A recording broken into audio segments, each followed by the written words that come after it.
This is Eddie Hearn, Matchroom Boxing. You are watching Sporting Icons. You don't need to be anywhere else.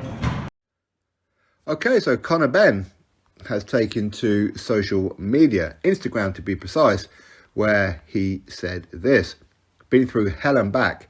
Thank God for science. The evidence doesn't lie. No holes in the truth." Conor Benn's statement. Eubank Jr responded with, "I'm pretty sure it was science that detected the illegal substances in your system on 2 separate occasions." So yes, absolutely, thank God for science. Otherwise, I would be fighting the Hulk a few months ago. Eubank Jr statement. Now, quite clearly, I mean, if we start off with Conor Benn's part, he's been through hell. I'm sure he has. Of course he has. His credibility has been questioned, and rightfully so, and lots of other things. So now it's up to him to prove otherwise. Now, for him to say that science has pretty much proven, what exactly has it proven? Because as of right now, we don't know. The results are not out yet, right? So again, all we can do is speculate, going on what Conor Benn has said, and of course recent things as well, where he says that no holes in the truth. Now, he may well have been innocent in the sense of he didn't know how this particular thing got in his system, as in he wasn't intentionally cheating. That's very possible. Some people don't want that to happen because some people just hate matchroom fighters. Okay, they have different energy when it comes to other fighters compared to matchroom. It is what it is. Other people just don't like jogs full stop and whatever else. Again, that's fair play. But the biggest problem I have with this one for Conor Benn isn't necessarily how or why that was in his system.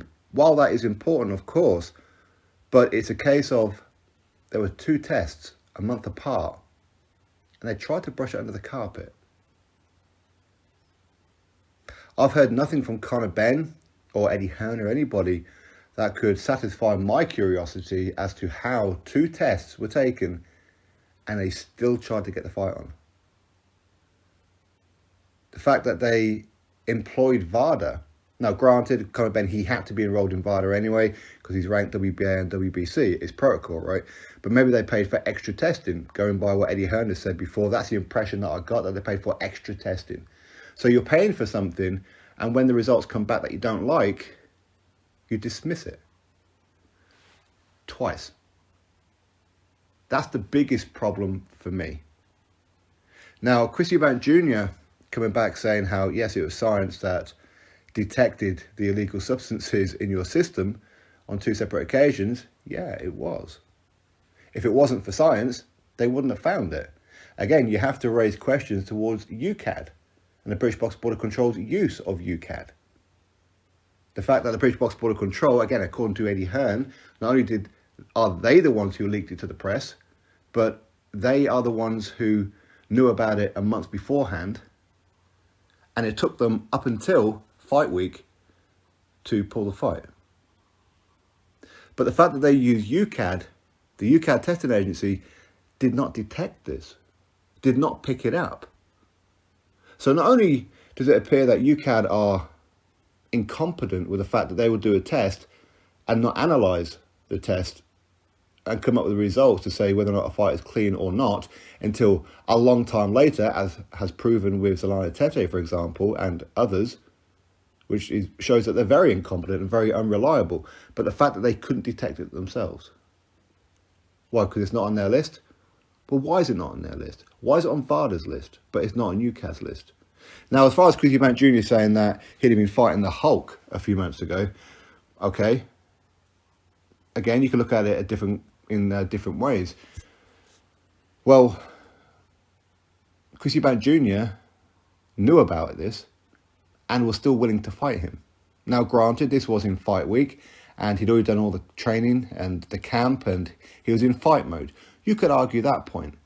But the fact that he was still trying to fight him. So was he really worried that Conor Benn was Hulk? I don't know. I don't know.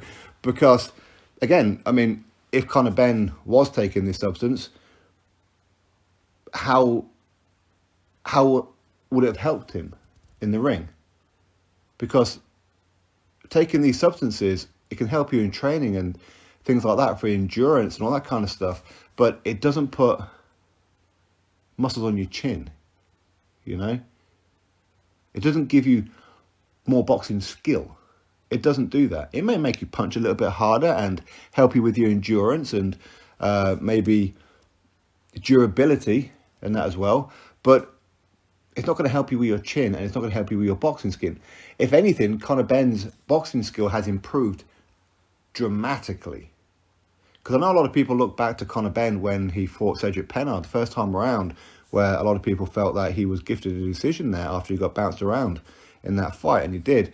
But the fact that he's a totally different fighter now compared to then, the fact that he's knocking out people who were once world title contenders and champions and all that kind of stuff, like a Chris Algieri in that, for example, the fact that he put him out cold, the fact that he put out a few people out cold recently over the last couple of years, which is something that he weren't really doing beforehand. But again, that's maturity, that's experience. A lot of that is experience. A lot, especially when you're in a gym like the Matchroom Boxing Gym with the likes of Tony Sims, you're only going to improve anyway. And if you turn up and if you listen and if you try, and as Conor Benn's quite often said, and many people make memes and that about him, is that he crushes it in the gym. Because he turns up and he gives it his all in the gym. He does. So naturally, you are going to improve. So anyway, Chris Eubank Jr. fighting the Hulk. Well, I don't know about that. Ultimately, skills beat brawn anyway, do they not? And taking substances is not going to improve your skill base. It just isn't. But anyway, time will tell if Conor Benn can prove that not only has he taken something unintentionally.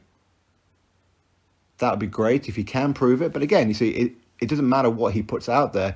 There's still going to be a lot of people going, nah, that's just one way. But maybe you did intentionally take it. But for me, as I said before, the most important part here, which while everything else is important, it is, but it's the fact that there were 2 tests and they tried to brush it under the carpet. Eddie Hearn can say that they're waiting on the board to make a decision. Why? How about you make the decision? You didn't make the decision. Conor Benn's team didn't make the decision to pull out the fight, even though there were 2 tests. So you knew that there were 2 tests that he failed, and he still tried to put the fight on. Regardless of whether or not you're waiting on the British Box Border Control, regardless of anything else, you knew, and you did nothing about it. That's the biggest problem for me. Anyway, we'll have to wait and see what this science has proven. Maybe Conor Benn has proven that he did take it intentionally, or unintentionally, sorry. Maybe. Let's find out, hopefully sooner rather than later. Drop your thoughts below, click thumbs up, subscribe, and I'll catch you all on the next video.